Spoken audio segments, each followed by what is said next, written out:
Yes, gikumpirma ka sa Bernard usa lang ang angol na ilang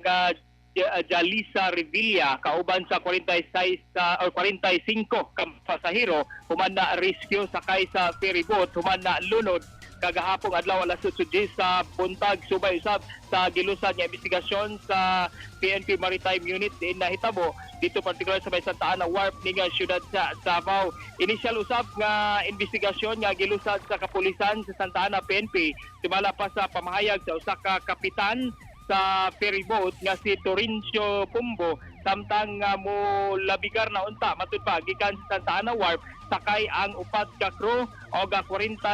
ka mga pasahero para mag-island hopping padulong sa may Talikod Island sa diyang ni Baking kini kasamang Bernard dito aksidente kini na latayan ang PC o dito na lambod ang kini nga PC ngadto sa propeller hinungdan sa pagkabuslot sa kasko o resulta usab sa pagkalunod sa maong kini nga ferryboat. Dali nga na-rescue sa mga sakop sa Philippine Coast Guard ingon man mga personal sa Regional Maritime Unit o Central 911 o nitabang sab ang uban pang mga kaubanan ini. Dali nga natuwing rasab kasama Bernard kining naiskutan nga